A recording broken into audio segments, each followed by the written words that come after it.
If you like our videos, then be sure to subscribe and ring the bell.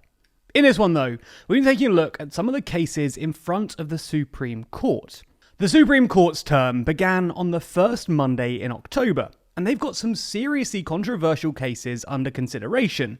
This year, with Justice Amy Coney Barrett approaching her first full year on the court after the passing of former Justice Ginsburg, and with the 6-3 Conservative majority of the court now fully established, we thought it was worth covering 3 contentious cases, and how the ruling in these cases will shape a whole range of social and political issues.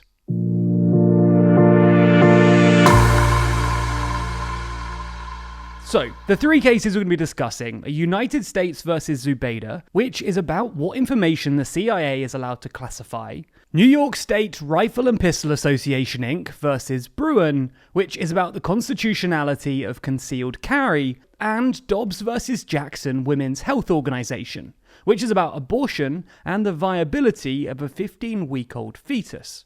Anyway, the first case under consideration is United States versus Zubaydah. Abu Zubaydah, a former associate of Osama bin Laden, has accused the Central Intelligence Agency of using enhanced interrogation techniques, otherwise known as torture techniques, on him when he was confined in a CIA dark site in Poland. The use of so-called dark sites has been a bit of an open secret of the CIA for decades, and isn't the focus of the particular case, which is about whether the CIA should give up what it considers classified information. The attorneys for Abu Zubaydah claim that evidence proving their client's assertions about hidden Polish black sites and enhanced interrogations is locked behind CIA doors under the guise of classified information. The CIA says that the information Zubaydah's attorneys want are indeed protected state secrets, and are thus privileged information only the CIA can have access to. In 2017, the Ninth Circuit agreed with the CIA and granted the agency the ability to keep documents pertaining to Zubaydah's treatment under the state secrets umbrella. But it's now up to the Supreme Court to decide whether this decision was correct. If the Ninth Circuit's ruling is overturned, then not only will information about illegal CIA torture be unveiled, but a Pandora's box of other document requests could be revisited in the future. Ultimately, it'll be up to the court to discern how much information the CIA has to give up, but with the possibility of new CIA documents making their way to the public, it's definitely an interesting case to see progress through the court this term.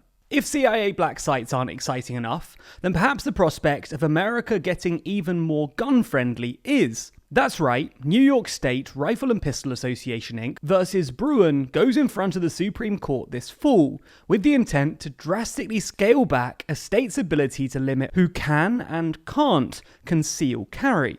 For those who don't know, concealed carry refers to the act of someone carrying a firearm, typically a handgun, in a concealed place, such as within a shoulder holster or an inside waistband holder. Typically, some states want to limit who's allowed to concealed carry because of the implications of a concealed gun for law enforcement and other passers-by, and this potentially increasing the chances of a crime.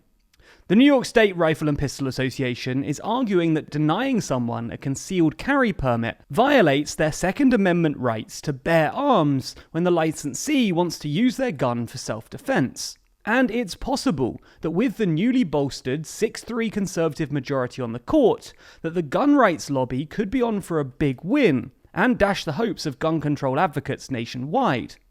Ever since the landmark 2008 Supreme Court case of Heller versus DC, where the right for individual firearms ownership was officially codified, gun control advocates have been put on the back foot. Since the ruling, most federal efforts for gun control have been seen as too legally risky, and so state legislatures have stepped in to curb gun use. However, if this case gets decided in favour of the New York State Rifle and Pistol Association, then for the first time, even the most elementary gun control restrictions at the state level could be ruled as unconstitutional.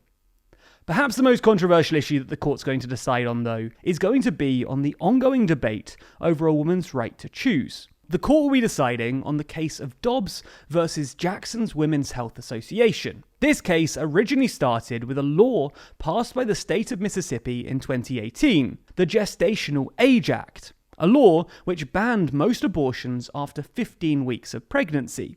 As the only abortion provider in the state of Mississippi, Jackson Women's Health Organization took issue with this law and petitioned lower courts to block the state from enforcing the act. The petition was granted and upheld by the Fifth Circuit Court of Appeals on the basis that Mississippi never proved that a fetus at 15 weeks was viable. The viability standard, as it is known, was introduced in the Supreme Court case Planned Parenthood v. Casey in 1992. This follow-up to the famed Roe v. Wade case, which stated that a woman had the right to abort pre-viability with undue interference from the state, added that the state may only restrict abortions post-viability. The Dobbs case under consideration thus pertains to the straightforward question over the legality of the viability standard. If the court decides to overturn the Fifth Circuit's ruling, then it's likely that the doctrine established in the Casey case will be thrown out in favour of a new, tighter definition of when the state can interfere with abortion access. And with recent pro-life appointments to the court in Justice Barrett, Kavanaugh and Gorsuch by President Trump, it seems likely that some changes to the abortion precedent are on the table. But to what degree the changes will be is still an open question and won't be settled until the final ruling is handed down. CIA torture program documents potentially up for release, gun control being curbed to its largest degree in decades, and ground-shaking changes to abortion precedent are all up for consideration during this Supreme Court term.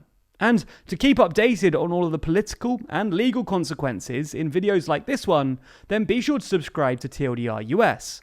Also, if you want to see your name at the end of videos, just like these people, then be sure to back us on Patreon. The link to that is in the description.